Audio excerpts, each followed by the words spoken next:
Let's do this. All right. Welcome to SVU Pod Especially Heinous. I'm Gabe. I'm Tasha. We are on Season 6, Episode 7, Charisma. Charisma. Uniqueness. Nerve. Talent. Just kidding. It's about a fucking cult leader. Yeah. They're like, oh, we thought it was about fucking Drag Race. All right. Charisma. Okay. Charisma. Opening scene. Benson's doing a walk and talk with a doctor in the hospital. A 12-and-a-half-year-old girl came in. She's pregnant and having contractions, but it's like way too early. The doctor says her name is Melanie, and she refuses to tell them who and where her parents are. It looks like from scarring she's given birth before. Fucking Jesus Christ. So Benson says ACS will arrange for foster care, but the doctor wants her to stay in the hospital for the next 10 weeks until after the baby is born. He's like, she's not going anywhere. Fucking full-on hospital bed rest. Mm-hmm. Benson goes into Melanie's room. Melanie says she has had a baby before, but he died, and her mom said that he was in heaven or whatever. Benson asks if it was Melanie's mom's idea that she go to the hospital, and Melanie won't say anything. Benson asks where her mom lives so that she can go get her and bring her to the hospital.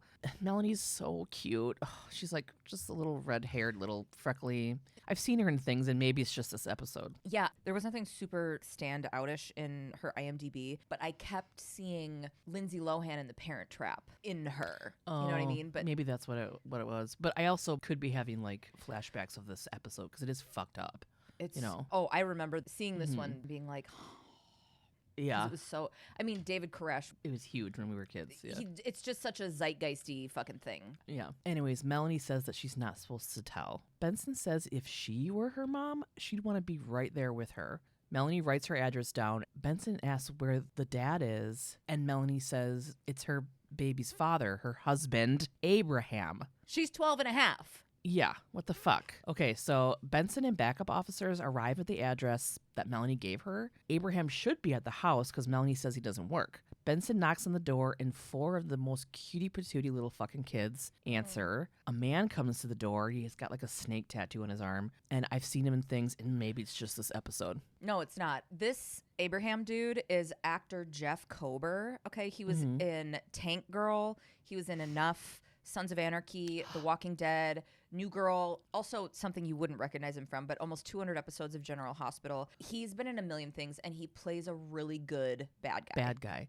Yes. Who was he in Tank Girl? Just one of the bad water guys? No, he was Booga. So he had like full face Oh, prosthetics. Ice-T was in that. Was he? He was one of the Kangaroo Men guys that was in love. Yeah. Him and Tank Girl were in love, I think. Or no? No, that Booga was her boyfriend. Okay, yeah. And he was the, like, this was Jeff Kober. He had like a full Planet of the Apes fucking prosthetic as a werewolf / kangaroo guy. Or He's a something, kangaroo you know? mutant man, yeah. Yeah. That's right. That was, I can see the face of, yeah. Who was he in Enough? Just one of the bad guys going after her that her husband had hired? No, he was an FBI agent. Oh, God, I love that fucking movie. I know. I was so happy to be able to bring it up. And then he had a bigger role in Sons of Anarchy. He was Jacob Hale. I got super into that show for a while, but if anybody else knows. Okay, so this guy, he's in lots of stuff. He's in lots of stuff. He's the leader. He's Abraham. So he comes to the door. Got a snake tattoo.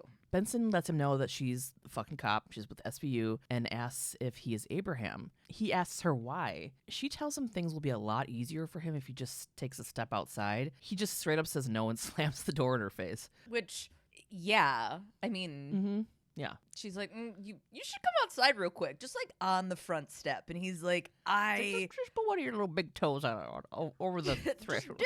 just dip into the cooling waters of the front porch. Anyways, Benson calls for extra units to the house. Then gunshots are heard. And bullets shoot behind the officers at a cop car. Glass explodes. They take cover, and they're all looking at the windows. The camera shot is like panning to windows. Can't figure out where it's coming from. Benson screams, 1013, 1013, shots fired, into her fucking radio. Theme song. Intense. Now, fucking responders and SWAT and all that shit are on the scene. SVU as well. Abraham owns the apartment, and he will not talk to the police. They keep trying to get a hold of him. He's not answering pigeon delivery, owls, St. Bernard's with the barrel that's full of water, but it's actually like a note. He refuses to blow steam from his mouth on the window and write anything. It's just crazy. Look, it's backwards. We don't know what it means. Okay. There's no phone service in the house, and the electric company said they shut it off fucking 8 years ago. Toots tells them that the neighbors have seen up to 3 dozen people in the home at a time, mostly women and children. The neighbors say they're all quiet and weird, which, yeah. Mm-hmm. The only issue they ever had was a noise complaint 10 years ago about construction being done in the middle of the night. That's it. Otherwise, they're just quiet and weird. So SWAT approaches the door. The sergeant thinks the hostages are in the living room and all exits are covered. Shots are heard again and SWAT fucking busts in. Immediately you hear a guy calling for EMS. Like, get fucking EMS here now. Ugh. SVU goes in. I mean, the guy runs out and collapses on the stairs. Like, this is to set up the drama that is waiting them inside. Mm-hmm. So SVU runs up to him and he's like, oh my God, Abraham is gone and everyone else is dead. So they fucking go in. There are candles lit. There's no light coming into the home at all. All the windows are covered. The walls are covered in like Jesus type lettering, like fucking not scripture, but whatever. Some of it Just I'm sure like is. Bible. There's scripture written on the walls, but there's also probably what they would consider prophecy from Yeah. Abraham. Also, the beds and their belongings are just everywhere. The people that were in the home are all dead on the floor, including the fucking kids. So the camera's like showing blood all over the clothes, and there's like a baby's arm and a pacifier covered in blood, and it's showing a close up of everybody's faces, and it's just like dramatic because it is. And there's like little kids' clothing with blood on it. It's like, look at this emotionally provocative scene, and it does its fucking job. Ugh. Yeah. Especially that little pacifier in the baby hand. I was like, oh. Yeah. The PJs and Benson shines her flashlight on a mural on the wall above all the bodies. It's a giant portrait of Abraham. Then she walks away into another room and sees one of the little boys that answered the door earlier, and he's dead. It's fucking sad. It's so sad. Also, I forgot, I think I picked this up later on in the episode, but another reason this guy might look familiar is because I kept seeing 1990s Steven Tyler because of his long hair. Like I was seeing who's that guy with the big teeth? Steven Tyler. No, the actor Gary. No, Gary Busey. I was seeing Gary Busey. Anyway, everybody's dead. This whole scene is to just let us know how this is fucking up all of the cops coming in there. What are you laughing about? Just because you were like, anyways, everyone's dead. And I know. Can you feel my energy distancing myself from the scene? Yeah. So back at the squad room, Cragen's giving every fucking government employee in Manhattan the rundown. CSU found an old tunnel under the house that led to a vacant building on the next block. Abraham Ophion has no criminal record, but they think he used a fake name. Really? Yeah. Ophion is Greek for serpent. Also in Greek mythology, Ophion is the Greek Titan king of heaven. So it's probably a fake name. I agree. It's a fake name. 8 years ago, he tried to get tax-exempt status for his group, the Church of Wisdom and Sight. So it's pretty clear that they're dealing with a cult, and the other members may have escaped through the tunnel. Cragen says that their priority is to find them and ID the victims. He also tells everyone who was on the scene to meet with a psychiatrist that the department will be providing. It's non-negotiable. Nobody is exempt. Stabler. Emphasis Stabler. He's like eyeballing Stabler because he's on the other side of the room crossing his meaty arms because he knows he's about to get some pushback. Yeah. Sure as fucking shit. Captain, can't we do this later? I don't want to meet with somebody. I don't want to talk about my feelings. Cragen just tells him that he's going to do it or he's off the case. Huang, our favorite FBI psychiatrist, offers to talk to him and the other detectives who we know and love. And then his face looked like he immediately regretted offering because Stabler's like, yeah. I was mad at Stabler the way he talked to Huang a little bit later. ooh. I was like, no, you don't. Get out of his face. You do not. Let's take the ego down just a notch. I mean, it's all coming from fear and dad stuff. I want to say ego, but like it goes deep into that little fear-shaped hole in his body. Yeah. Don't. So Huang talks to Stabes first. He's doing his gentle questions thing, and Stabler's doing his tough guy thing. Oh, yeah, there are a bunch of dead bodies, you know? What are you going to do? It was terrible. They're all terrible. Like, what the fuck? We're sitting here going, dude, Huang has all kinds of other shit he could be doing right now, but he's like, I'm going to talk to you, and help you through this because I fucking know you, dude. Mm-hmm. So he asks Stabes, then you think this is a big waste of your time. So they're doing that thing where they're jumping from conversation to conversation. So when he asks Stabes, you think this is a big waste of your time. We cut to Huang talking to Munch, who is responding to that question. And he sarcastically says, oh, no, we should sit around all day talking about our feelings. Munch thinks there's no point in talking about anything because people are going to continue to be repulsive. So why try to wrap your brain around it? It's just people are going to keep being gross. We're not going to solve anything. But Huang calls him out, noticing a pattern in him. Yeah, that's the worst part for you, that you still find shit repulsive and you can still be sickened no matter how much of this terrible shit you see. Mm-hmm. Cut to Huang with Benny, and she's actually taking in what Huang is saying. You can really see she's letting herself feel it. Mm-hmm. And even acknowledges in this moment that her feelings are normal. Mm-hmm. Cut to Huang's one-on-one with Toots, who is also open to being vulnerable here. Huang asks him what he did after he went home that night, and Toots said he had dinner and he called his kid. He doesn't talk to him much, but he wanted to say hi. Yeah. They get into it a little bit deeper, and Toots feels like knowing that all of this shit is real means nobody's safe. And Huang asks him if he feels helpless. Back to Stabler answering that question. And he shockingly mentions thinking of his children when it comes to cases. But that's only because, I have kids. We deal with crimes dealing with kids. That's why I think about my kids. Otherwise, I would never fucking think about my kids. I forget that I even have kids. Stabler is really fucking fighting letting any feelings happen here. Yeah. He finally admits that he thought about his kids at this particular scene because one of the little kids was wearing a teddy bear shirt that his daughter has. Then he says, whatever, it's done. You move on. He is burying it. Back to Benny, who tells Huang that she's afraid she won't be able to handle this case. He reassures her that this is exactly how you handle something traumatic. Her willingness to talk about how it's affected her is what's going to help her through it. And she starts crying and says she's afraid that talking about it isn't working. So there's like a range of responses from each of the detectives. Yeah. And basically, Craig and it just wants to figure out who should be on the case or not after everything that they saw, you know? Right. Who's handling it appropriately or who's handling it in a way that's not going to make them fucking crack, you know? Yeah. It's funny because just in the other episode where that dad shoots the kid, Stabler's like, oh, this guy is a fucking ticking time bomb. This guy's going to fucking snap. Stabler, you are that guy right now. You're the guy every day. But yeah, but particularly this. This is like a prime example. So like later when he and Benson are talking about like, oh, I'm going to be off the case or what, we'll get there. But I was immediately like, Cragen's going to send Stabler home. Yeah. So the squad goes over the case details. Stabes tells Munch that CSU was able to collect names from paycheck stubs and mail at the house. They're all women, but the names and social security numbers are all fake. Munch thinks that one of the women has to come forward since there are children in the morgue that are unclaimed. Like one of these women have to do something. Well, they're going to want to know if their kids are okay.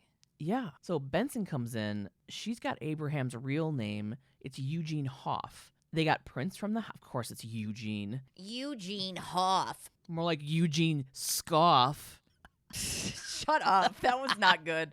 I know. I blacked out your entire existence while you said that. So I could continue loving you. So we find out his real name, so that's what we're calling him for the rest of the episode.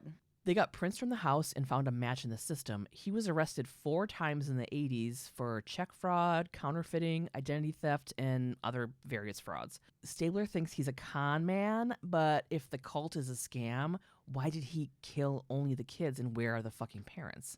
Toots comes over and tells him that he's taken leave. Nobody forced him. He's taken it himself. Munch is like, what? Toots says, sometimes you just got to take a step back. And then Munch is like, oh, I'll walk you out, buddy. Good for him. I know.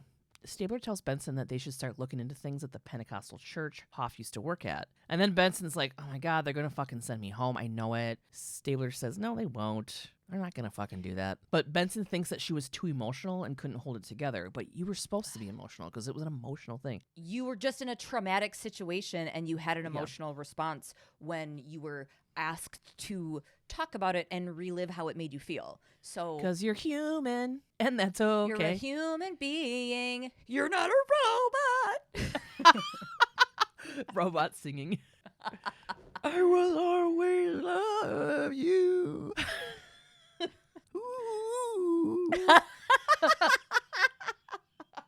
Okay, Cragen calls Stabler into his office. Uh-oh, Huang is in there waiting. Cragen lets him know that he's being referred to ongoing therapy services. Stabler immediately blames Huang, of course, and kind of gets in his face and sarcastically says, "What did you want me to do, cry? Is that it?"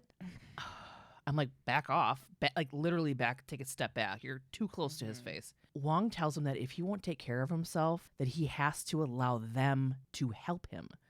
Stabler yells in Huang's face to stay out of his fucking head and let him do his job. How dare you fucking speak to Huang like that? Oh. Let him do his job. How about that, you fucking little bitch? He's like, I have been being John Malkovich trained, okay? Like, I have all access to what's in your fucking head, whether you like it or not. FBI, baby. Yeah. Cragen rightfully yells at Stabler and says he's out on sick leave until Psych tells him he can return. And then he's like, bro, it's a week at most. And Stabler's pissed and goes to leave. And then Cragen says, oh, and you don't need to be carrying a gun around right now? Ooh. Stabler turns around, drops his gun on Cragen's desk, fucking eyeballs Huang, and leaves back to the squad room. He gets his jacket without saying anything to Benson, and Benson's assigned to be Munch's partner. Dude, you have a week with your fucking kids. Why are you so pissed?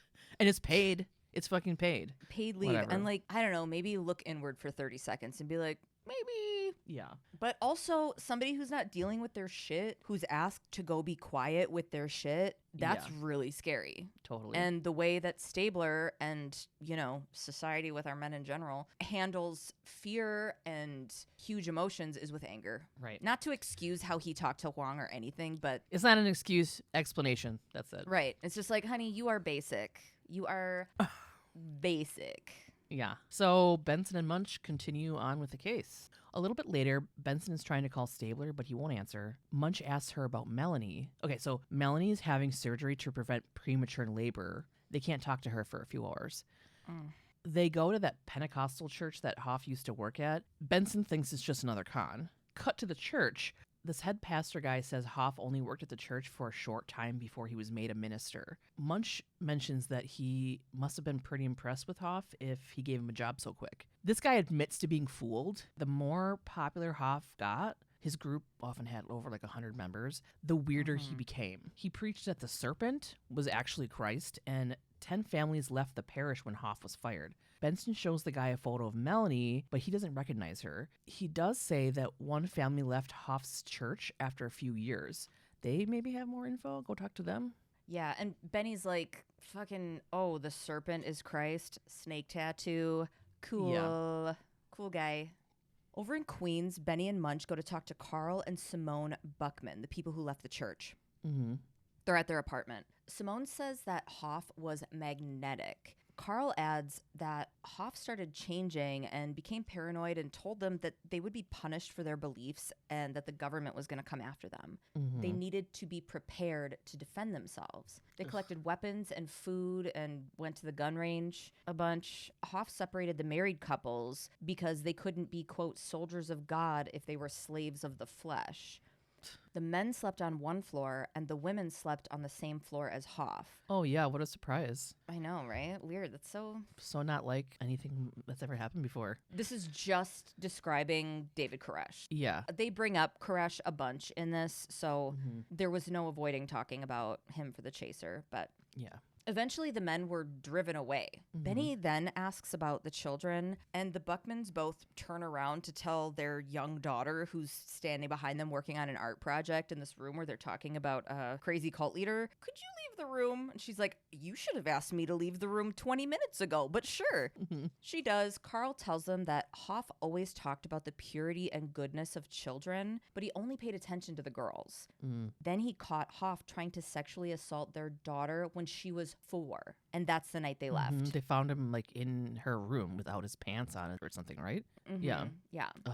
The couple continues talking to the detectives, and they're trying to make sense of why they were in this thing to begin with Hoff. Yeah. When they joined, he wasn't this far gone. He used to be very convincing, charismatic. I mean, it's probably really hard to be out. I mean, probably, duh. I just don't have the experience, but to step out of being in a cult, I mean, the closest thing I guess I can compare it to is being in an abusive relationship. Yeah. You know, and stepping out and going, there were thoughts that I had that were so wildly not me, but it was to like, if I this, then this, or like it's a crazy rabbit hole to go down. But the one I always think of is I knew that this monogamous relationship that I was supposed to be in with this guy that I ended up with a restraining order against because he tried to kill me. But he had a full-on other relationship. And in that, I was like, as long as they're not fighting and he's okay, then we're okay. Which is like, if I'm in a monogamous relationship, like I wouldn't be cool with that other relationship, right? If that's the name of the game. If the name of the game is monogamy, then like, no. But I'm just like, no matter how I feel about it, I would rather him be nice to me and less unpredictable. And that means that things have to be cool over there, which was not true. None of that was true. No, it's just... all that stuff is just like trying to survive. It's like and that was a minor part of it. That was a minor part. Like there was life-threatening shit later that I was like, I can make this seem okay. And cops were like, you're gonna get murdered. Yeah. I'm like, I don't know. I'm not sure. Yeah. Maybe. That's why I don't think so. But yeah, so this doesn't happen immediately. This is one of those things where you're slowly indoctrinated, or there's like a pull-in strategy, and then all of a sudden you're like, holy shit, what am I in? Yeah. I mean, because the lady even said, she's like, I look back now, I'm like, what the fuck? You know, that's how it always is. You know, you look back and you're like, what? Well, and after that relationship, and I know I've said this on the pod before, but after that relationship, I mean, it was like days later when my brain kind of snapped back into reality. And I was like, I don't have like, you know, when you break up with somebody and you're like sad because you miss things about them and whatever. I didn't have that at all because I was so disassociated that it felt like it happened to somebody else. It felt like all of that shit. God, you're lucky. You're lucky it was only days. Oh my God. Like that you snap back. Like, I mean, yeah, I was in and out of shit for a long time, but it was when I filed the because it kept escalating to where there was less and less, not even charming, but less and less stuff that was like, hey, stay, like, look at all this good, look at all this whatever, I want to be around you. And then it slowly morphs into staying out of fear and self-preservation. And you don't even realize that's happening. And it just became stalking and scaring me and like, you know, showing up in the middle of the night, sending me messages, calling me from fucking payphones, telling me he could, you know, describing what I was wearing, loosening the lug nuts on my tires, like breaking into my house, like all that kind of shit. That's right. Yeah. Yeah. It was the lug nut thing that the cops were like, he's going to kill you. Yeah. You're going to die. If you don't fucking, here's the paperwork. We physically brought it to you. Good morning, by the way. Good to see you again. But anyway, yeah. And that's it's the same strategy, except on a broader scale. Yeah. And it's so funny because when you see people, they're like, I would never allow that. I could never. How could they? And you're like, fuck off. It happens. And then and these people aren't bad. They're not stupid. They're exactly. Yeah. It can happen to the most intelligent person in the whole fucking world. It's not about that. Right. I'll see shit like online comments. You know, people will be like, well, I would never. If that happened to me, I would. Yeah. You know, with things with like rape and stuff too, they're like, I would fight. You know, like sometimes being fucking still is you're surviving. However you react is however you fucking react, and none of it's wrong. Like, fuck off. And then some of this cult shit, it's just like, there's so many layers to how people respond to like, oh my God, isn't this obvious to you that this is what's happening? And it's like, there's been a lot of wires crossed in my brain because I'm a human and somebody's manipulating that. And that's not fucking hard to do. Right. If given access. Anyway. Yeah. So these people are like, he wasn't like this when we started following him, and they were fortunate enough to get snapped out of it when the unfortunate event of them finding him with their 4-year-old happened. Yeah. So Carl's like, check it out. He hands over a VHS tape that was conveniently at the top of a drawer within arm's length away. He pulled out of his front shirt pocket. It was made extra large just so he could carry this VHS tape. I was thinking more of like a Mary Poppins type pocket where he's like, hold on, let me get my umbrella out. So this tape is of Hoff speaking to his group. Back at the precinct, the crew watches the video. He's going on about the soldiers of Satan coming to murder them and their kids, that they have to make sacrifices and be ready for when that day comes. And Cragen sarcastically says, guess that makes us soldiers of Satan. This guy isn't too paranoid. And we're like, funny. Yeah. Yeah. Huang says that Hoff made his followers paranoid to create solidarity and loyalty. If they bond over being persecuted, they will cling even more. This reminds me so much of like, they'll be like, Christians are probably one of the most persecuted. I'm like, not in this country, hun. You know what I mean? Like, Yeah. it's the need and desire to be a victim, even though you're the majority, you know? I mean, it's that black and white David and Goliath. Us or them type of a fucking... Yeah. And what we're fighting for is just and right. We have the ultimate authority in God. This is just describing what happened in Waco. But anyway, so during this moment, this back and forth, the phone rings. Benny answers. While she's on the phone in the background making all kinds of faces, Huang talks about how many cult leaders sexually assault children of their followers. David Koresh had a 10-year-old bride. Who was that guy with the Kool-Aid? He had a 10-year-old bride, too. Or 12-year-old. Jim Jones? Yeah, I think so. Didn't he? Maybe. I don't remember if there was shit with kids with him. Look at the fucking Mormon polygamy groups, like, you know, they have child brides. Oh, yeah, fucking Warren Jeffs and shit. Yeah. That shit's fucked up. That fucking stay sweet shit. Blech. Keep sweet. Keep sweet. Yeah, the fucking FLDS. Yeah. But again, those are sects. Right. SECTS that don't speak for the majority of these religions. It's the extremists that make people go, holy shit. Right. Also, Huang brings up the leader of the Nawabian cult who was convicted on 14 counts of child molestation. So this is not a unique situation for a cult leader to find themselves in. Over to Benny's phone call, she jumps into their conversation and tells Cragen that the woman on the phone will only speak to the person who is in charge. She wants to know if there's a victim matching the description of a 9-year-old boy with brown hair and a scar on his left leg. Benson puts her on hold and Cragen goes to his office to take it. Huang gets to work on getting the call traced while Cragen kind of stalls in talking to her. Benson starts recording the call with her talk boy in her pocket. Voice recorder or whatever. Yeah, whatever Talk it was. boy. It was some little voice recorder. Yeah.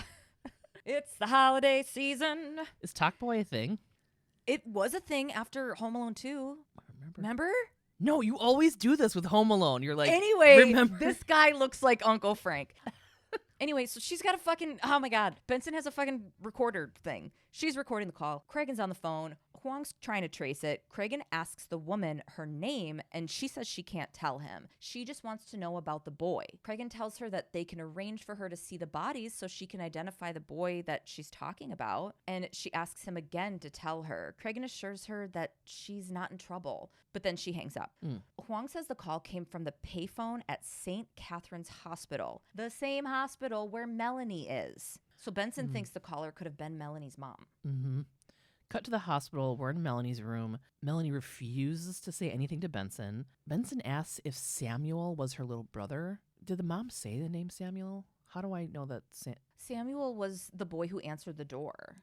Yeah, but how do they know? How do they figure that out? Did the mom say something? I don't know. Because he had brown hair and... I remember the boy. I just don't remember how they knew his name. When Abraham came to the door, he was like, go back in, Samuel, or something like that. He called him Samuel. Okay, yeah. Benson asks if Samuel was her little brother. Again, Melanie won't respond. So Benson's getting kind of like, she's like, dude, Hoff is a liar and killed your little brother and all your friends, and he's gonna try to kill your mom. She begs Melanie to tell her where her mom is so she can protect her. Melanie's crying. She's just such a good little like actor crying. Like it's all she was good. Yeah. And says that her mom told her that Hoff was taking them to a safe place.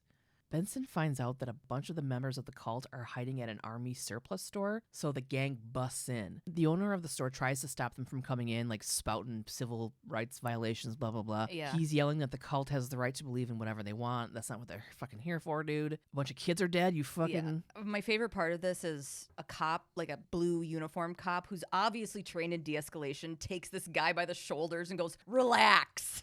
He's fucking... Relax. He's like, okay, yeah, okay. Right, yeah, you're right. This guy's good. Got it. So, nothing calms me down more than somebody shaking the shit out of me, telling me to relax. Yeah, I can stop taking my anxiety medication now. I just got to remember what that guy said. Just Actually, relax. when I book a day at a spa, that's the treatment I go in for. Some people like a good massage. Some people like a fucking scrub and soak. I want somebody to jostle my body and yell in my face. Yep, you're just standing in a white robe and there's some scary German lady that just yells, relax. You're like, whew. Totally refreshed. Benson goes into a room that has a curtain covering the door and finds a group of women sitting on the floor fucking holding hands. When people invite me to like a girls' weekend, this is what I assume that it is. It's not. It's not, I know. It's more like fucking chugging booze and sticking your legs in the air and rolling on the floor. You love that shit. I know, that's what I'm saying. She asks which one of them is Melanie's mom and asks where the fuck Hoff is. One woman starts fucking screaming and begins to accuse Benson of having, quote, our husband, end quote, in one of their torture rooms and that they're murderers. An officer just grabs her and starts carrying her off. And she's screaming, you're a slave to the devil. Blah, blah, blah, blah, blah.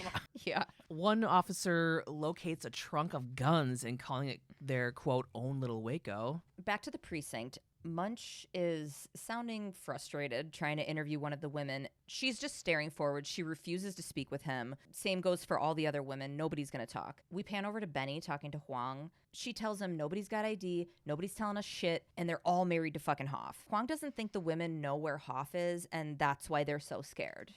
Yep. The women believe that the police killed the children, not Hoff. Benson is convinced that one of the women already, quote, strayed from the flock by calling SVU. They see that as a crack that they can maybe get into. Huang tells her that whoever that woman is, she won't say anything in front of the other women. Huang suggests they need to interview them alone and compare voices to the recorded call.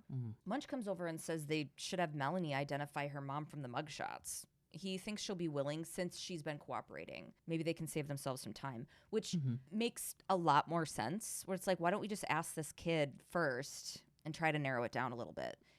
Munch is so good at that. He's like, hey, I narrowed everything down. I did a fucking March Madness bracket and I've got it all figured out. So I'm here to save us tons of time. Like, that's one of his things that I've noticed. Is Munch is the one to be on top of They'll that be shit. like, oh man, we got to get all the bank reports. And he's like, I already did it. And he's like, remember, I live in the walls. I have a tiny typewriter. I fucking work on this shit all day, every day. I have a system of tunnels and tubes and Tubes.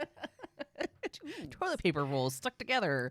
Because I'm owned by a 12-year-old. I'll eat my own babies. You got to separate me from my wife. Ew.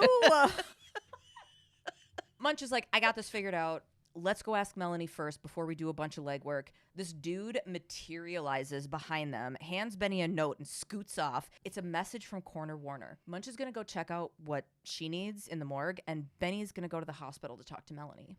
In the office of the medical examiner, Coroner Warner tells Munch there's nothing she'd like better than helping them, quote, put a needle in this dude's arm. But Hoff didn't kill those kids. What? The oldest victim was 20, and her injury was self-inflicted.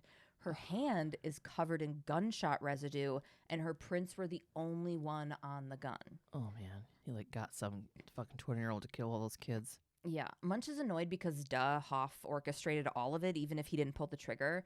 These followers were under his complete control. Like those women from, what's that guy's name with the fucking... Charles Manson. Yeah. He brings up Manson and says, well, fucking Manson got put in prison, even though he wasn't at the scene of the... That's right, I forgot, yeah. With the LaBianca Tate murders. And Coroner Warner's like, I'm just hitting you with the forensics, but check out this DNA shit that I've got. There's a girl that's around 16 and a boy that's around 2.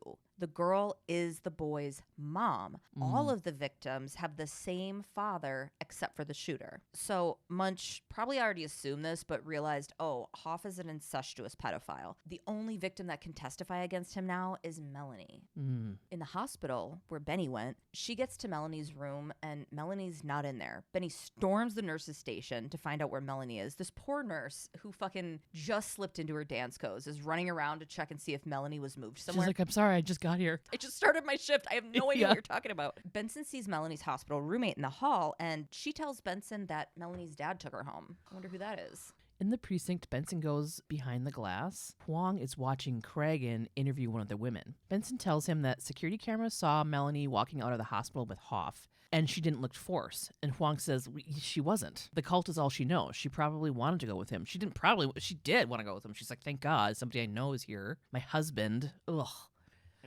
The woman being interviewed by Cragen is named Sarah. She won't admit to anything, but her voice sounds just like the one from the call. This is intense, by the way. Benson goes into the interview room. The woman won't look at her and won't meet Cragen's eyes. There was something found in her pocket that had numbers on it, but she won't tell them what it means. Benson asks if Sarah was the name of Abraham's wife in the Bible. The woman won't answer. Benson's like, oh, Sarah, the one who, quote, whored out her servants so that Abraham could have a child. She asked if that's why Sarah let Hoff rape her 12-and-a-half-year-old daughter. She didn't say rape, but I did, because I'm like, that's what it was. Oh, yeah. Benson tells Sarah that her Abraham is different because he likes to have sex with his own daughter. Ugh. The mom says that Melanie isn't Hoff's daughter.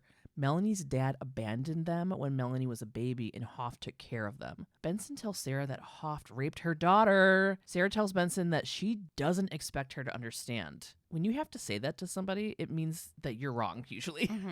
Yeah. I don't expect you to get it. I'm like, it's because because it's wrong. You're wrong. Right. Benson tells her that she knows Sarah doesn't think this is right because she's the one that took Melanie to the hospital and she's the one that made the phone call to see if Hoff had killed her son. Benson then shows a photo of her dead kid and the other children in her face. Sarah gets up and moves away. Benson's just getting more heated up. Just rampant. Yeah, kind of foaming at the mouth. Benson makes her turn around and pushes her up against the wall and gets in her fucking face. Those other women are brainwashed, but you're not. You know exactly what he is. Sarah yells, "That's not true."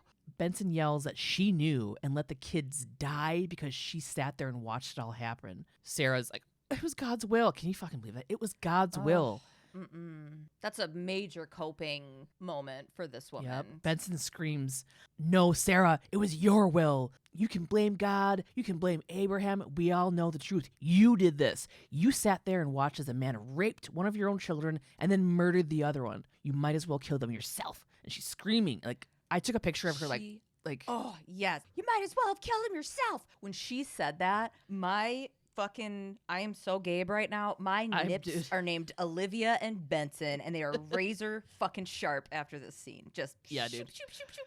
P.S. We are fresh off that red carpet where her titties were insane, and she had that necklace on and looked like the most confident, amazing woman ever. Oh, okay. So Benson is straight up in her face, screaming, intense. Cragen has been kind of watching this and being like, "Whoa."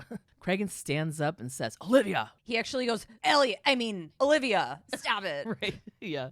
He's like, did I make the right choice? Benson quits yelling, but stays in Sarah's face and tells her that Hoff has Melanie and Sarah's unborn grandchild. This fucking woman says, "It's a test. I won't be tempted." And she's crying. She fucking somewhere, she might know or not. I don't know. How do you argue with that? Like, you can't. You can't. That's what can negate any kind of logic. Right. You know, anything that's like, see this thing in front of you that's like the sky is blue and the grass is green. And they're like, no, this is a test. And that's what fucks with their brain so much. And that's the whole solidarity thing where it's like, no, I'm strong for what this thing is. And fucking yeah. This is conviction. This is integrity. Yeah. With humans being like pack animals and there's hierarchies in every single group, whether it be at your house or your friendship group, it seems extremely easy for somebody to be caught up in something like this. 100%. I don't care how strong you think you are. Right. You know? And that's the thing is like people, I like to be like, I'm independent, fucking think for myself, whatever. If I zoomed out, I have a lot of thoughts based on what's around me, and it's really hard to look past that shit. Yeah. In the precinct, squad's going over all the shit. Benson comes in. Forensics found that the numbers Sarah had in her pocket were all account numbers, all from the same bank. They were all closed yesterday. Somebody walked away with around $600K. Benson's like, fucking Hoff. The camera is like on her and she's at her desk staring off into nothing while everybody's saying all this stuff. And then the bank thinks she's like, I gotta get this fucking guy. Cragen thinks Sarah closed the accounts and gave the money to old Abe before SVU detained the women. Munch says, you don't have that kind of money by passing the hat. Turns out most of the deposits in the account were payroll checks from major corporations, which are easy to counterfeit because it takes the big companies longer to catch on. And then I was like, can I do that? I don't know. I'll think about it later. Cragen says Hoff is back to his scamming roots and wonders if it's a coincidence that all the accounts are from one bank. Benson thinks that Hoff has an inside guy working at the bank. Cut to New York Savings Bank. New York! Munch and Benson go to speak with the employee that closed all the accounts for Sarah. He's on the phone talking about taking a trip to Tampa or something. Munch and Benson just go up to his desk and hang up the phone. This dude, Yeah. he played Haley Joel Osment's teacher in The Sixth Sense. No way. Remember? Stuttering Stanley. Oh, that's right. Remember? And he's like, shut up, you freak. Remember? Yeah. That's him. That's him. Whoa. I know. He's like, who the hell do you think you are? Motherfucking SVU, bitch. That's who we are. Okay? You're lucky the other dude that we work with isn't here. He would have fucking jumped over the desk and punched you in the mouth. Okay. Munch tells him they know exactly what he's been doing. He's cashing these bogus checks for Hoff and cutting himself in. Benson tells him his boss is on the phone with the FBI, and they cut over to this woman on the phone, like looking at him like, what the fuck? And he goes, oh my God. He says he wants a lawyer, and Benson leans over his desk into his face and says, oh, you're going to need one. You're screwed. Yeah. But Munch tells him that if he helps them find Hoff, it'll look really good for him. This guy plays like such a good little, like, I'll narc in 5 seconds, like a little like, ooh. This guy says that Hoff will be at the bank that afternoon. There is one account left to close, and it has more money than the others combined. Ooh, we're going to have a badly staged stakeout. Can't wait. It's stakeout time, kids. At the bank, SVU and backup are all waiting Grab for your Hoff to bib show and up. your knife and fork, because we're going on a stakeout. You're not going to need any A1 sauce for this stakeout. Pass the ketchup. We're having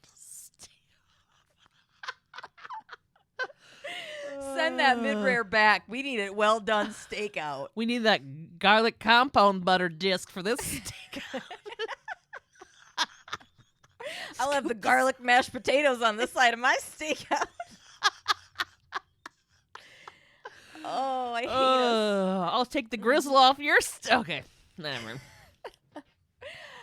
I'm wearing this T-shirt saying that I ate the old 96er at my last stakeout. That was a pull. That was a great outdoors. Fucking John Candy. Okay. Benson's watching in the rear view mirror of her car and sees Hoff coming with a hat on around the corner. The Wet Hot American Summer Paul Rudd double take that she does is so fucking funny. She looks up and she's like, So she has Zach Morris's first phone and announces Hoff's description as he walks right past her car, windows It's actually open. a bullhorn. He's coming, guys. Inside the bank, Cragen's in there. Munch is at the teller window with Reggie, fucking Hoff's bank connection. He's being super discreet, though. He's got a playground twisty slide hanging off of his fucking ear. And he tells Reg to put the... He tells Reg to put the tracker in with the money. Don't fuck it up, Kay? Shh, over. Hoff gets behind him in line. Stuttering Stanley is super smooth and says, thank you for baking with us, sir. Don't forget the pile of kindergartners playing on your top secret equipment. Beep, burp, burp. Super smooth. Munch walks off to talk into his sleeve to Benson. The whole time, Cragen is just standing He might as there. well have just turned around and faced Hoff and been like, hey, guys, he's here. And then walked through him to the other side, like in Pootie Tang. Reggie tells Hoff that the check bounced. I don't know what to do, buddy. And Hoff immediately knows something's up. Munch, into his sleeve, is like, fucking Reggie sucks at this. Oh, does he? The Weasley bank teller who you strong-armed into being a key component in your sting operation sucks at it? Oh, okay. Yeah, that's too bad. Hoff goes to walk away because he's like, fuck this, I'm out. Cragen draws his weapon and tells him to get on the ground. Benson's making her way inside when Hoff puts a knife to his own neck to fucking slit his own throat. And he yells, into thy hands I commend my spirit. In the Bible, this is what Jesus said as his last words on the cross. It's also a line from a great System of a Down song, Chop Suey. And he's like, Father, into your hands I commend my spirit. You know what I'm saying? Yep. Anyway, Yeah. it's a great fucking I didn't jam. put that together till right now. Yeah, so this guy's like, fucking into your hands, I commend my spirit. Benson tackles him from behind. The knife falls from his hand, and he's put under arrest. Benson hard breathes in Hoff's face. Tell me where Melanie is. She went full Dark Knight Batman. Yeah. Hoff only says that she's, quote, safe with our Father now. All nations rightly give him praise. Back at the precinct, Hoff's being interviewed. He's got his neck all bandaged up. I didn't think he nicked it or anything at all. And so at first I thought he was just wearing this fucking dorky turtleneck, but it's a bandage from him throat cutting. He refuses to tell Benson any specifics on where Melanie is, so Benson just straight up asks if she's dead. Hoff says she'll have everlasting life, just skirting around any kind of direct answer. He tells Benny he didn't kill anyone and asks Benny why she's drawn to her job. Were you raped? He's being so needly and irritating. Yeah, he's like trying to do his whole cult thing, like get in your head thing. And she doesn't want him to see that he's getting under her skin. And she fucking turns too. She only lets it happen for a moment, but then she demands that he tells her where Melanie is. He continues to tell Benson that the horror of her job will kill her and it's devouring her. Open your eyes. His whisper, creepy cult leader ASMR mouth sounds are telling her all of this shit, and she completely shifts and says, quote, you know, I just thought you were another con artist seeking out people who were starved for anything that would give them meaning in their life. They're easy marks. You talk about God and the apocalypse, and they give you all of their money, but you're much more pathetic than that. You actually believe your own hype. You conned yourself. Intense eye contact as she leaves the room, and he just stares back at her in Steven Tyler. Yeah, it's true. On the other side of the glass, in Cragen's fictional hometown of Winter River, Connecticut, where he tries to get Winona Ryder to become his child bride, but right before they get married, Gina Davis rides in on a sandworm that devours him. Novak says that Melanie's testimony. I also did another from behind the glass because I wasn't sure. Oh, okay. I did it because it was like in the middle of this section for me. And I was like, this is a technical behind the glass for Gabe because it's not even it's an actual one. Yeah. Yes. Cragen's there. They're in the right place or whatever. I figured that you would do one, but I was like, in case you didn't, I did one just in case. Okay. Okay, so I go, Cragen and Novak are watching from behind the glass in Cragen's dive bar. There's Jaeger on tap and open mics are on Thursday nights. It's usually just an old regular who plays Piano Man on the guitar and drinks till close. Karaoke's on Saturday nights and it's a fucking blast. What would it be called? Viable? Cragen's? It'd be called Cragen's. Probably be called Cragen's. I mean, what else would it be called? So over here to Cragen and fucking Benny, who just walked in from talking to this piece of shit, Novak says that Melanie's testimony was their only shot at an indictment. Without Melanie, Novak can't convert the complaint. Cragen says that as soon as the DNA comes back, they'll have him on statutory rape and incest anyway. A man appears in the doorway. It's Tim Burton! Just kidding. It's Hoff's lawyer, Jeffrey Downs. He spells it with a G. Geoffrey Downs. One of those people. Yeah. He was in Boiler Room, Requiem for a Dream, the OG Amityville Horror, Summer of Sam. He's been in a ton of shit.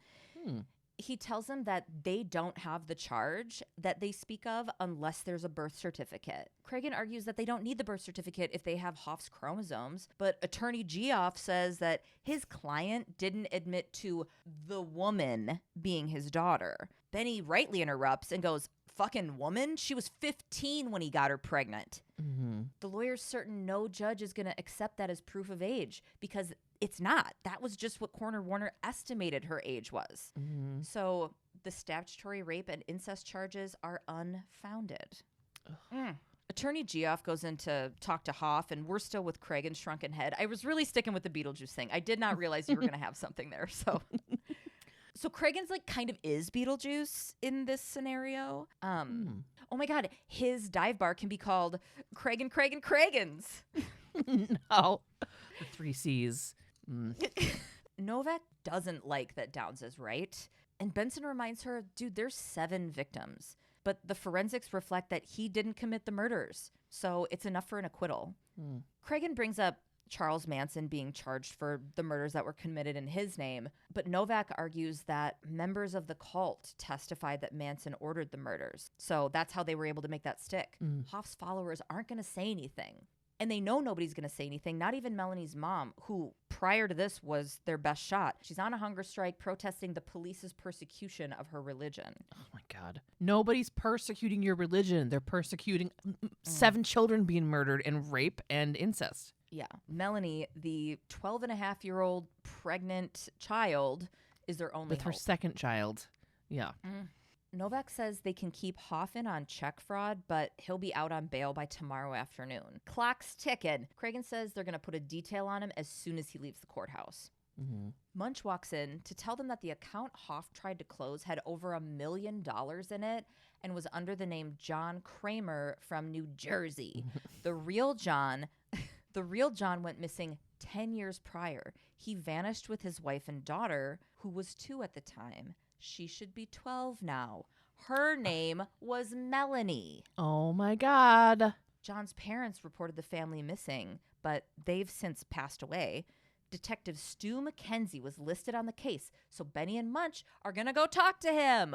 Mm-hmm. Getting there, you guys. 34 minutes. Benson and Munch are lakeside chatting with Detective Stu McKenzie. I think it's so funny where they're like, hey, can you meet up with us? And they're like, yeah, let's meet in this weird spot overlooking the Hudson or fucking whatever.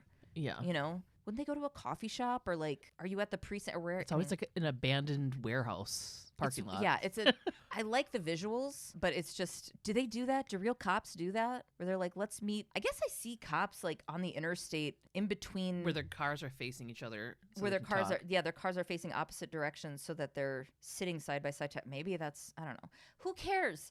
This dude is a classic TV detective, dirt Yes. brown suit, bushy mustache, and a blow-dried wall of hair starting 2 inches back from the top of his forehead. I've never seen a more cop-looking cop. Yeah. If he has been smoking a cigarette, that would have been. The main dude, I don't remember his name right now, the main dude from Homicide, Life on the Street, or was it NYPD Blue, was fashioned after this dude. Do you know what I'm talking about? Yeah, I do. I'm not going to look it up. We're too far in. I can't. I don't care. Yeah. I don't care to look it up. But Yeah. I care about you. He tells them that Sarah's name is actually Cindy. She didn't have any family. Stu and John's parents were suspicious that the disappearance was related to the cult. John, the missing husband, had donated his trust fund to that group. Jesus fucking Christ. Stu goes on to say the cult was totally off grid, and there was a letter sent to Kramer's parents demanding the trust fund money in Melanie's account. It has $2 million in it, and it can only be accessed when she turns 21 or when she has a baby. Shit. This is why Melanie's being kept alive. She won't serve any purpose once she fucking delivers that kid. Yeah. Kramer's last known activity were charges to a credit card his mom paid for. They were for construction supplies. This could be related to the noise complaint at the New York house from 10 years ago when construction was being done in the middle of the night. Remember we talked about that on the stoop. Remember earlier that was mentioned? Benson says, we fucking checked that place top to bottom. Man, there's nothing there. Munch, our favorite rat detective, reminds her that they didn't check the walls. He would know. I fucking squealed when he said that. He's like, dude, just find me a little hole in the wall, a little perfect Tom and Jerry curved hole. Put me in there. I'm going to find exactly what you're looking for. Are we looking for a dead body? I've already been in those walls, bitch. I've been in every wall in this goddamn city. I've been in every wall in a 2-block radius. Do you hear me? I got a whole network of munches crawling And around here. And they're like, no, we can't hear you. You're really tiny and you're squeaking. Okay, now we're back at that house, which they're now calling Church of Wisdom and Sight, whatever. A woman tells Benny and Munch that there were no building permits issued for this place, so they're looking for a room that shouldn't be there. The tiles in the bathroom kind of gave it away for them. They're going to x-ray the walls to see if they can find a body. Benson gets a call. Hoff's surveillance detail lost him at Grand Central Station. He could be fucking anywhere now. Fucking anywhere. That was my nickname in high school. The lady x-raying the wall calls them over. A body was found. A body was found. That was my nickname in high school. A body was found. It's covered in fucking cat litter. They find a wallet. It's got John Kramer's bank card in it. Holy shit. So, yeah, the cat litter's to mask the smell, which Yeah. I'm sorry, it's not masking the smell. But It's not doing it, yeah. Benson visits Sarah/Cindy in jail. Benson comes in and calls Sarah Cindy, and she fucking seems scared. The lawyer's like, I think you're confused because that she tries to get so fucking sassy and it's great. Yeah. Get your cases straight. She's like, oh my God, your real name's Cindy? Her name's Sarah. Right, Sarah? Sarah? Right? Sarah? She tosses the fucking wallet down. This belonged to your husband. You said abandoned you 10 years ago. Cindy picks it up. Benson then shows her a photo of the remains in the bathroom wall, telling Cindy that John was shot in the back of the fucking head and buried in the bathroom wall in the house they lived in. Cindy's lawyer asks if Benson is accusing Cindy of murder. No! She's accusing her of being stupid and gullible. End quote. That's what she says, not me. Cindy starts to cry. Benson talks about how Hoff only surrounds himself with women and girls, and she wonders if he didn't like the competition.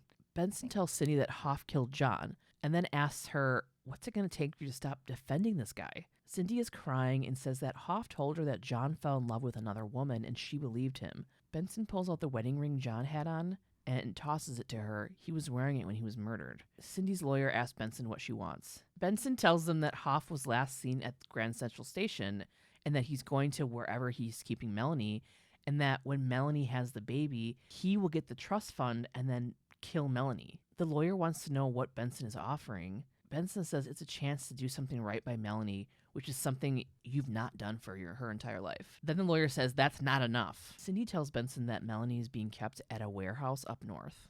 And her lawyer's like, why did you don't? Okay, so now we're in the warehouse. SVU and fucking officers roll up. And they fucking bust in. They see Melanie through a window, and she's in a room sleeping. Benson and a fucking cop get into the door. Benson tells Melanie she's going to take her someplace safe. Then they fucking see Hoff coming closer to the door with a grocery bag. He doesn't see him. Hoff comes in to the room, and they draw weapons on him. He's being arrested and tells Melanie that the cops are going to take her away and kill her baby. Benson tells him it's fucking over, and he can't control Melanie anymore. You hear a gunshot. Melanie fucking shoots the other officer in the leg. Hoff tells him to back off or Melanie will shoot them both. Benson is like, dude, it's cool, Melanie. Everything's fine. I know you didn't mean to. Hoff tells Melanie to tell Benson to shut up, and she does. She's controlled. She's crying so hard, and Hoff's like, what are you going to do, shoot a pregnant girl? Benson turns the gun on him and says, you son of a bitch. Hoff tells Melanie to tell Benson she'll kill her, and Melanie does. She's like, I'll kill you. She doesn't want to. Oh my God. She's going to do whatever this guy says. Well, of course, because she thinks that these cops are like devil people coming to like kill her baby. Right. Benson radios for the other cops outside to stay back and tries to convince Melanie to let the officer that was shot go. Hoff's like, no, Melanie. Benson says she will stay right with Melanie. I'm not going anywhere. I promise I'm going to be here. But she keeps her fucking gun on Hoff. Benson tells the other cop to leave. Get out of here, Z. And he's like, I'm not going to leave you here with these fucking people. And she's like, get out of here. And so he starts scooting off. I know, scooting off. He was, though. He was like scooting. I pictured like a dog with an itchy butthole. Sorry. The scene's intense. Hoff keeps talking to Melanie, saying, look, everything I predicted is true. Like, do you believe me now? Look at this. The cops are here. They're trying to kill me. See, I'm fucking right. Benson tells her that he's lying. Benson tells Melanie that her mom told her where she is, and she wants Melanie to be protected. Hoff killed her father for his money, and that's all he cares about. He doesn't care about you, and she's just like so confused. She's fucking bawling and says that Benson is a liar because Hoff gave her a baby. And then fucking Hoff is just spouting cult stuff. Benson tells Melanie that she's sorry and knows that it's hard to hear, but Hoff hurt her and made her do things she didn't want to, and he knew it was wrong. Hoff is trying to get Melanie to shoot Benson. He's like, fucking shoot her. Shoot the J. Shoot her. He's telling Melanie, he's like, I love you. I know you. I've cared for you since you were a kid, your whole life. And you have to decide who's telling the truth, and the liar must be punished. Benson's gun is shaking because she just wants to blow this fucking loser's brains all over the wall. He's inching closer to Melanie, and Benson says, she says this so fucking hard, you do not take another step. And he says, or what? You'll shoot me? You'll kill me? Do you see the evil, Melanie? Shoot her. All these men have come here to kill me. Why? Because they know. They know I'm greater than man. I'm greater than God. And they're afraid of what I can do. Melanie pulls the trigger, fucking shoots Hoff. Benson comes over and comforts her, fucking grabs the gun and hugs her. She's crying so hard. Oh, Melanie, I fucking Melanie said you did this to yourself. You telling us this is more intense than the scene itself. Really? Oh my god. Okay. So I'm doing good. Okay, good. Yeah. Melanie says she shot him because he said he was greater than God, but nobody is.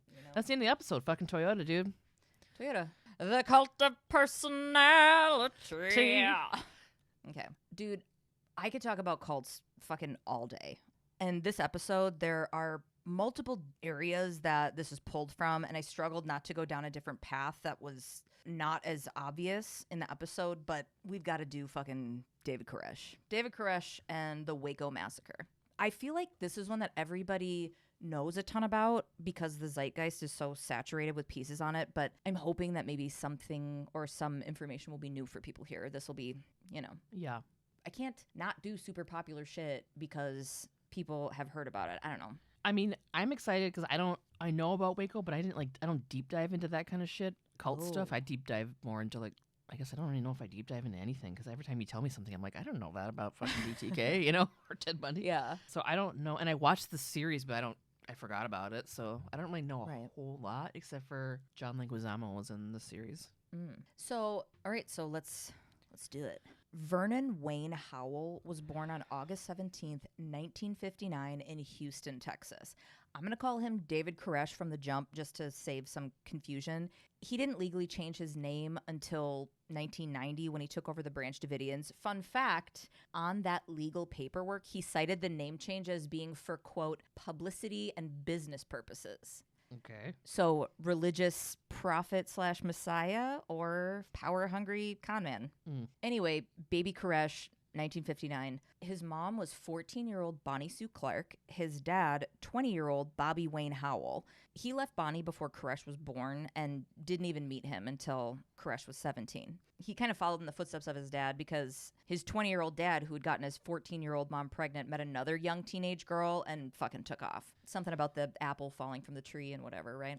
When Koresh was 4, Bonnie left her son with her mother, Erlene, and took off with her boyfriend. She came back for him 3 years later with a husband and a new brother for her 7-year-old son. Koresh struggled in school due to dyslexia and would end up dropping out of high school his junior year. When he was 19, he got a 15-year-old girl pregnant. Koresh then claimed to have been born again and joined his mother's Seventh-day Adventist church. The pastor of the church had a 12-year-old daughter. Koresh legit went to the pastor and was like, dude, God told me to marry your daughter. And the pastor was like, oh, fuck off. Yeah. He was excommunicated from the church. I thought you were going to be like, oh, yeah, okay.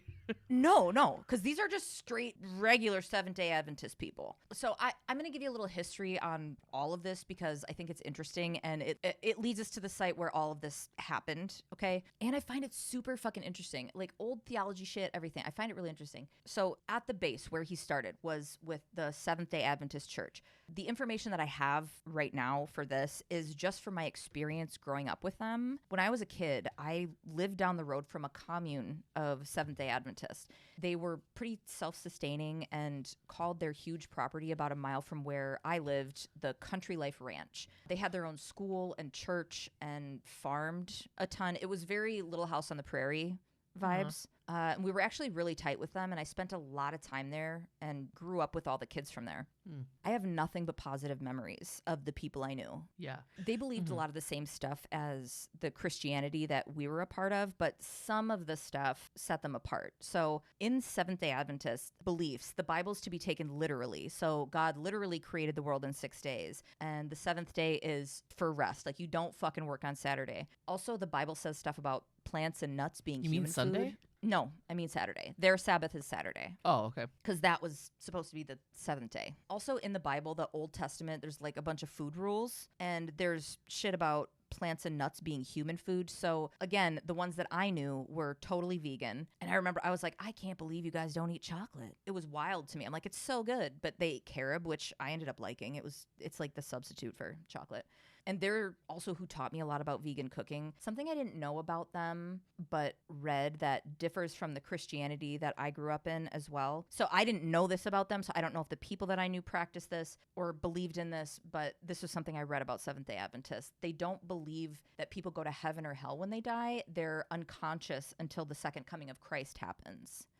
There's a lot to be known. Anyway, I really wanted to emphasize that the people that I knew, it was not culty in any way. This was like the branch off is what became the cult. Mm-hmm. And these were really great, giving, kind people that just happened to believe a different thing. So one minister, back to the story, not the people I knew. One minister of the Seventh-day Adventist Church, Victor Hotef, felt like Bubba Hotep. That's what popped in my head when you said that. I was like, great movie. I knew it would, yeah.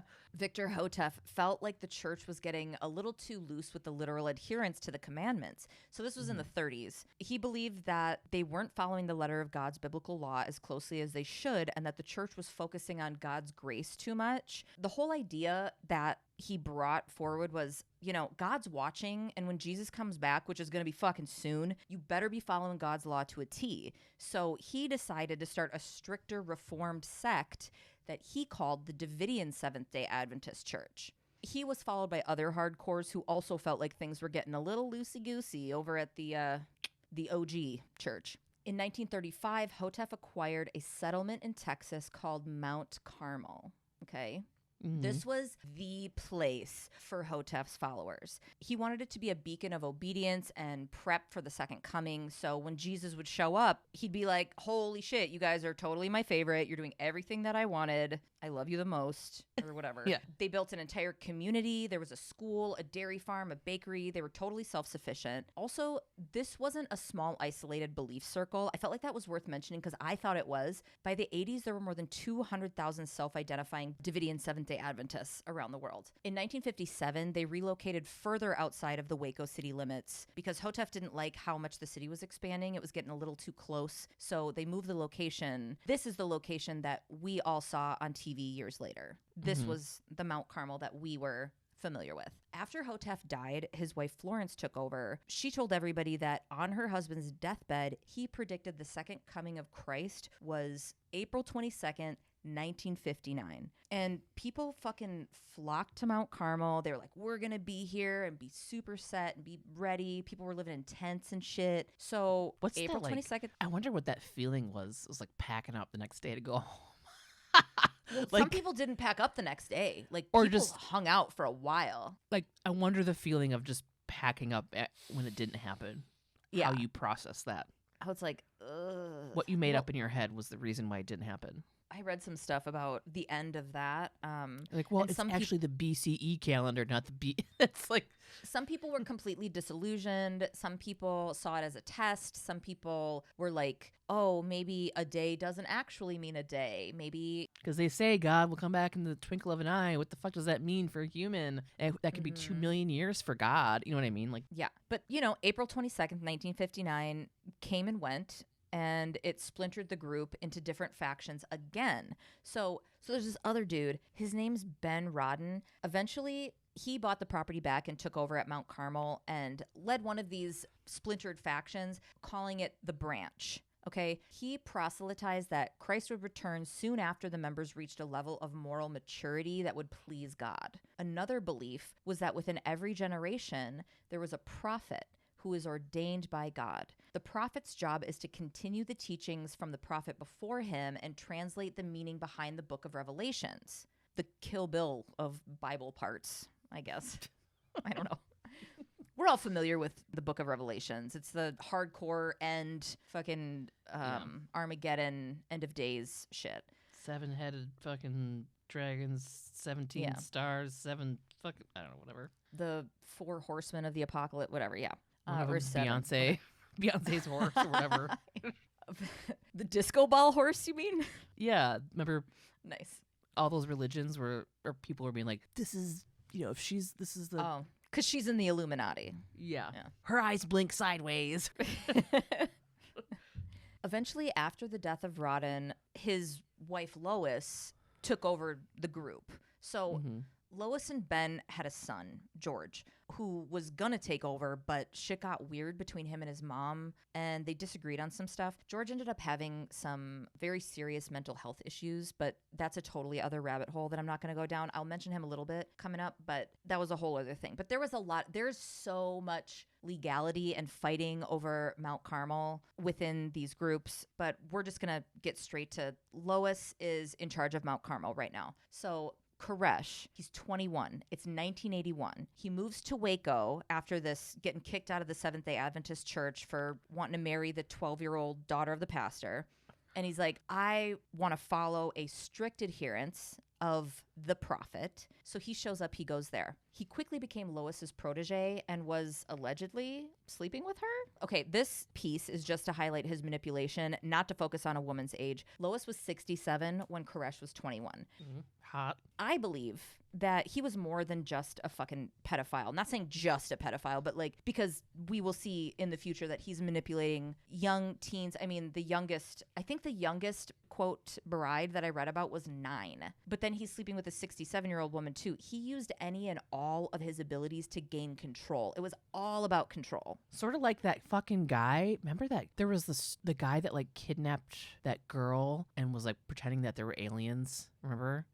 Like became friends with the mom and dad and manipulated like and slept with all of them. Oh yeah, what was that called? I forgot his name. Gone in plain sight. Something in plain like sight. That, yeah. Disappeared. Yeah, he was like he took her and then they still let her like be with him. Oh God, fucking wild. And then he was like manipulating the mom and the dad. It was fucking wild. Abducted in plain sight. So Lois has got early 20s Koresh. She's leading the group. She dies. And her son George finds out that 1, Koresh was fucking his mom. And 2, Koresh is set to take over as leader of the Branch Davidians. Okay? Yeah. So the 2 of them are going head to head now for ownership of this place, Mount Carmel, which is set up a lot like the ranch that I grew up with, multiple single family homes, a church building, a barn. You know, it's a community more than anything. George and Koresh's battle got so intense that apparently George even exhumed the body of a deceased Davidian, Anna Hughes, and challenged Koresh. He told him, whichever one of us can raise her soul from the dead will be the leader. Koresh told the cops because he was like, no. But the cops were like, oh my God, what? You? No, we don't believe you. And we're not going to take your word for it. And we're not going to investigate it. So George was at the Mount Carmel property at this time. And fucking Koresh had this other place down the road. So Koresh and 7 of his followers snuck onto the Mount Carmel property to get photos of Anna Hughes' exhumed casket, but were discovered by George, and there was a full-blown fucking shootout. Koresh and his guys were arrested on attempted murder charges, which were eventually dropped. Holy shit. Separately, George Rodden was set to serve 6 months for contempt of court in a totally different situation where he was threatening court officials and shit, which turned out to be perfect timing for Vernon Howell to rename himself David Koresh and take over at Mount Carmel. It's 1988. He legally changed it in 1990, but it's 1988. He's like, I'm David Koresh, fucking King David. So it's 1988. The followers take down all of the single family homes and with those materials built one giant 43,000 square foot facility. They didn't have indoor plumbing. Most of the facility had no electricity, and everything was run on generators. So if there was electricity anywhere, it was run on generators. So they had these huge diesel fuel tanks to fuel the generators. But for the most part, they used kerosene lamps. And I mean, Koresh had an AC unit in his bedroom, but you know, profit. Right. There's a lot going on over there too. So they build this giant compound. Over the next few years, they were consistently on Waco PD's radar. They seemed to be building an underground bunker connected to the building by a school bus that they had buried. So they're using the school bus as a tunnel to whatever this other thing is underground. In 1992, a defector reported that Koresh preached and carried out the discipline of children as young as 6 months old. They would be publicly spanked by a wooden spoon that they called the helper. I mean, CPS was heavily involved at this point, and it's a lot to get kids out of a situation. Especially when you got these followers that are like, nope. Former followers had also reported that Koresh was having sex with / raping underage girls. He claimed God had told him to take on multiple wives in 1986, and in addition to his legal wife Rachel, he started taking on, quote, spiritual wives, which included several 12 and 13-year-old girls. Oh, God, I can't. Ugh. I know. By 1989, he announced that all of the women living at Mount Carmel were his wives. Anyone that was married had their marriages annulled, and the other men living on the compound were instructed to be abstinent. Also, remember, because of their belief in a final battle with the opening of the 7 seals and the second coming of Christ and the end times and shit, these people were fucking preppers. They were hoarding guns and ammo, military style. Okay. Authorities believe that not only was Koresh stockpiling weapons, but was also converting semi-automatic weapons to be fully automatic, which is illegal. Okay. Like, you can fucking have a collection of legally obtained fucking militia-style bullshit weapons in the U.S., Yeah. but they were getting him on something that he couldn't do. This is when the Bureau of Alcohol, Tobacco, and Firearms got involved. Now, this is where our shit starts. On the morning of February 28th, 1993, 76 agents from the ATF were set to raid the compound near Waco, Texas. Their plan was to bust in, find the stockpile of weapons, and arrest Koresh. But this isn't what happened. The group had found out about the ATF's plan and were armed and ready when they arrived. So upon their arrival, starts a full-on firefight. 2 hours this went on, back and forth. 4 agents were killed, 15 were wounded. They didn't know yet inside what was going on. A few hours after the shootout, the FBI showed up with their hostage rescue team. They weren't sure how many people were in the building, but they knew there was a shit ton of kids. So they surrounded the compound with tanks and other military vehicles, and negotiators started communicating with those inside. They learned that David Koresh was badly wounded from the shootout. They also reported that a woman and 12-year-old child had been killed, and later another male member was found dead. I mean, a lot of people died, but this was just in the early stages. So they're trying to use all this shit in their negotiations to be like, hey, man, you're hurt. Let's not let anybody else get hurt. We can work this out, blah, blah, blah, all their fucking tactics and shit. That day, through phone contact, negotiators convinced Koresh and others that spoke for him to release 4 children. They kept asking for more, but Koresh had demands. He's like, put me on the radio. I have some fucking dumb shit to say. So they put this statement that he made on the radio. Quote, "My Father, my God, who sits on the throne in heaven, has given me a book of 7 seals. In Revelations 10, verse 7 of this sealed book, the mystery of God is to be finished. As God has declared to his servants, the prophets, in Revelations 22, I come. My reward, which is the books, is within me to give unto every man with the knowledge of the 7 seals." Koresh said he would release 2 kids every time it was played. So 10 kids were released over the next several hours and into the morning of March 1st. So this is his whole fucking thing. He's the prophet, right, who has morphed into actually being the Messiah. He graduated. Yeah. And he and all of his followers are like, God talks to David. God talks to him, and he's the only one who God will tell how to interpret the 7 seals and the end of the world. And if he gets this puzzle right, which he will because God's telling him about it, so we have to listen to him, if that all happens correctly, we will end up where God is. So he's crucial to these people. Over the next couple of days, negotiations are constant. What? I just hate. Yeah.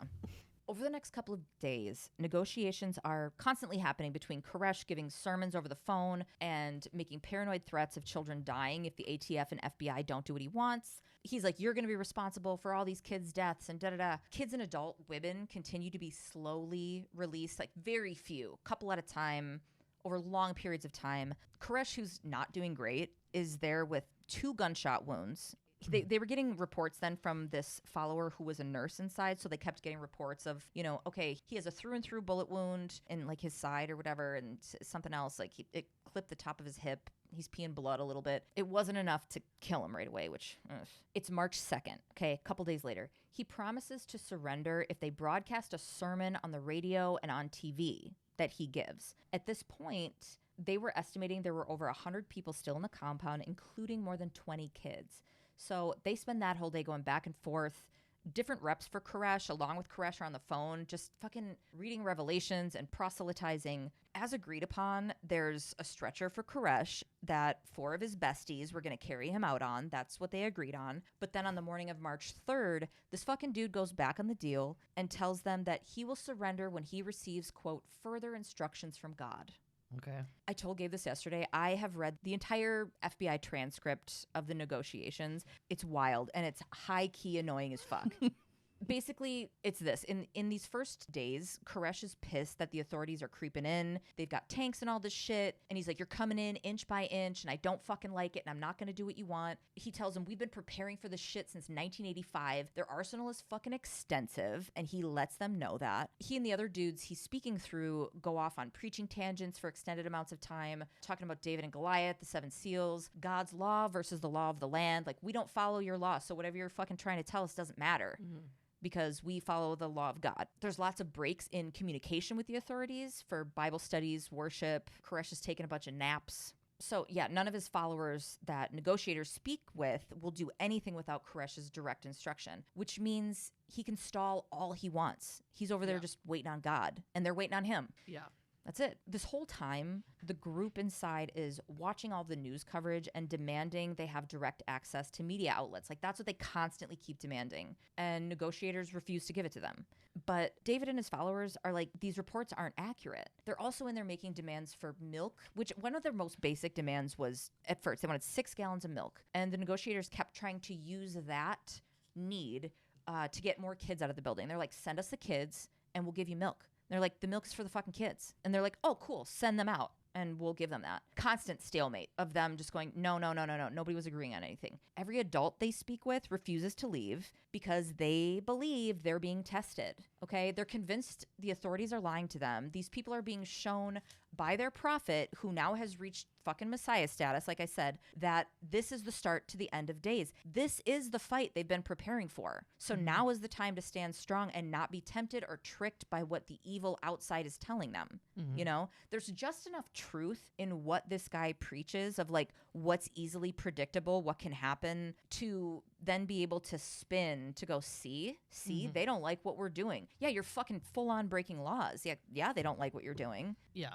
But this is a test. This is where it's going to be the most difficult. This is where you'll be the most tempted. This is where it's going to be the scariest. Yeah. So they keep telling themselves what they were told. The negotiators are patiently going in circles with Koresh, and he keeps telling them, I'm not in charge. God has the authority, and I'm just waiting for him to give his holy instructions. Mm-hmm. This is a quote from him. If you believed, you'd be shaking in your shoes for what's about to happen. You want to learn about the 7 seals? The dude he was on the phone with was like, absolutely. Because he keeps saying, like, these guys are like, we don't want to talk to you because you don't believe in God, or you don't have the same beliefs. You don't have the faith or whatever. So negotiators that did believe in God would get on and try to get in with him and be like, oh yeah, fucking Jesus, dude, and whatever, like, agreed. We're on the same page. So the dude's like, yeah, tell me about the 7 seals, man.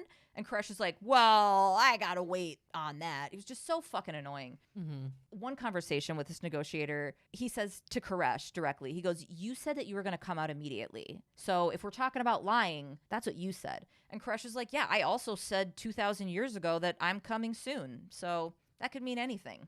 Mm. The rest of that conversation is when he's telling them that he's Christ, he is the Lord. They will know I am Christ when they make me into a corpse. So days are rolling by. Authorities cut the power off. Very few followers have trickled out over time, keeping this negotiation line open. And Koresh is still pressing for a line to the media. At one point, there's a VHS exchange so people can see his preaching from inside the compound. Jump to March 18th. The standoff has been going on for weeks. The FBI decided to take things up a notch since they're at a stalemate, and they begin to implement another tactic. This is what I remember seeing on the news. Okay, so they start playing loud shit over a PA system nonstop into the compound. Babies crying, fucking Tibetan monk chants, dentist drills, nonstop. Shit that would make anyone fucking crazy to try and deprive them of sleep and force them out. Interrogation shit, right? Like fucked up shit where they're like, this will make you crazy enough to be like, I just need to get away from this mental state. It's like torture stuff, yeah. Yeah, it didn't work. It actually made shit worse because the negotiators were trying to gain ground with those inside. And when those torture tactics got used, the trust was completely wiped. There wasn't really any happening anyway, but the tiny ground that they felt like they gained was gone. Yeah. They were up against complete, entire brainwashing. In some of the transcripts I read, you could really follow them building rapport with some of these people and getting so close to getting them to make a different choice before getting sucked back in. Some of his main dudes. Like they were talking about their wives and, oh, your wife has a child with David? Oh, but just really fucking trying. None of it worked. On March 24th, Koresh broke off all negotiations. He's done talking. He needs to work on his important shit, writing his Seven Seals book. And I'm sure he could see some cracks happening with these people as well and wanted to cut off that communication. Yeah. 10 days later, Koresh sends out word that he will surrender after writing a manuscript in which he will reveal the contents of the Seven Seals referred to in the Book of Revelations in the Bible. Remember, that's his job as the prophet. He's fucking God's stenographer. Now, this whole thing, ATF shows up. This started in February. The FBI is getting sick of this shit and can see no end. It had gone on for 51 days. I forgot that it was that long. 51 days. Yeah. It was considered the biggest gunfight to happen in the States since the Civil War. It was a fucking war. The FBI was in a war.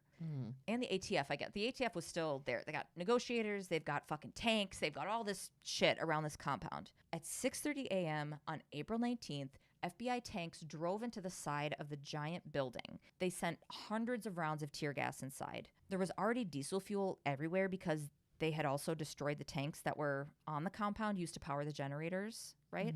The building went up in flames, and Mount Carmel burned to the ground that day. Left inside were 76 Branch Davidians, 23 of them children, along with David Koresh.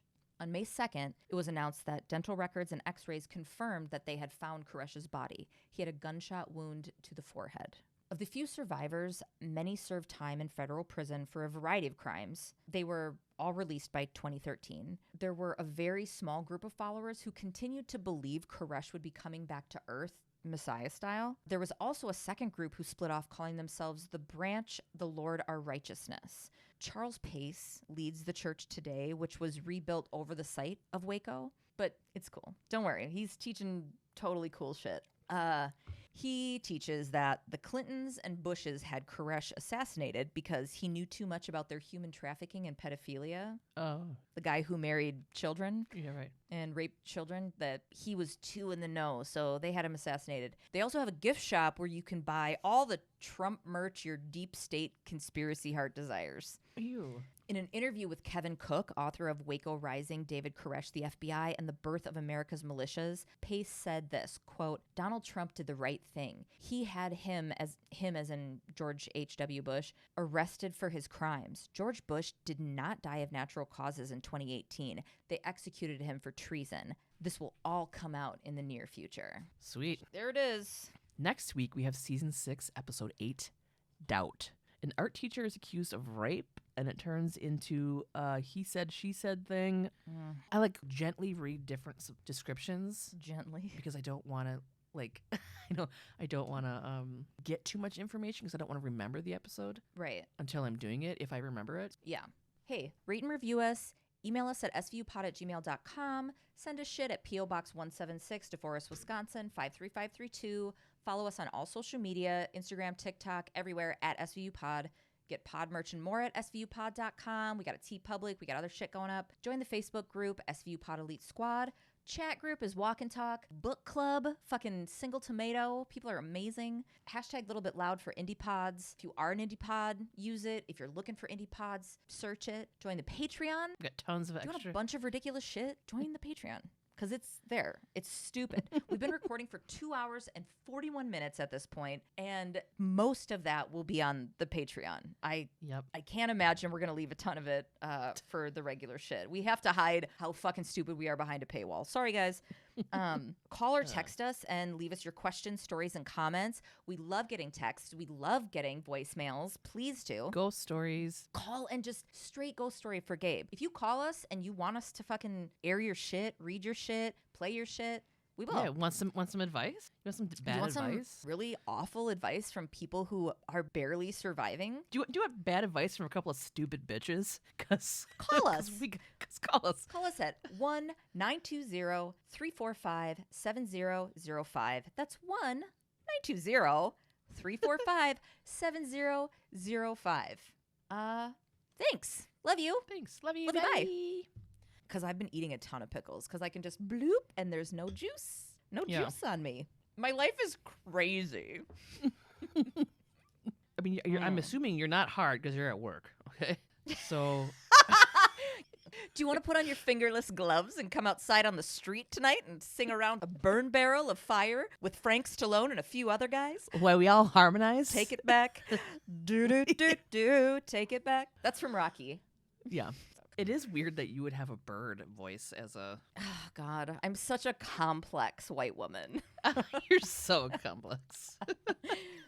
Benson watches from a car. Throw your tie over your shoulder before you have the steak. Okay. Okay, I'm sorry, it's my last one. Okay. I love you so much. I love you too. What kind of red wine pairs with this fucking steak? All right. Dude, how hard you came into that. And to our Elite Squad patrons, Sonia W., Marissa M., Elkie H., Annie G., Mary D., Andrew, Rebecca D., Miranda B., Shelby W., Lex, Emily T., Kayla W., Mallory G., Bonita R., Marin, Vanessa, Melanie G., Courtney W., Ursula S., Kate H., Uyana, Kayla J., Catherine M., Kate P., Jessica S., Nicole M., Acacia V., Katarina G., Danielle W., Kelsey D., Jana M., Joshua H., Tammy J., Bear, Crystal, Lucy M., Trisha S., Sammy D., Mac Attack. Sammy D. Oh, Sam D. We can say Sammy. Hi, little Sammy. Hi, little Sammy D. Casey W. Abby W. Alexis J. Lauren T. Kaylin B. Camille Z. Nisha G. Maggie D. Kayla. Woof. Katie M. Eliza W. Crystal B. Jessica P. Zana J. Nada M. Sin. Christina D. Madison H. Emily. Aww. No. Aww. Emily. Aww. No, but then Emily. Aww. I was disappointed that I didn't think of one, and then I hopped on my motorcycle and I fucking got out of here. Aww. Okay. Emily O. Emily fucking O. Victoria B. Scout G. Melissa M. Desiree D. Drew B. Amberly C. Sapphire. Monica K. Katie S., Trish S., Angela D., Brenna T., Andrea M., Natasha S., Andrea H., Al H., Nikki R., and Sarah. Caitlin S., Emily D., Katie H., Lexi Y., Nikki R., Burn, Jenna B., Christina D., Catherine A.B., Ariana, and Madeline K. We love you and appreciate you. Thanks for making it possible for us to be able to do this. This was a really fun episode. I love you. It was. Love you too.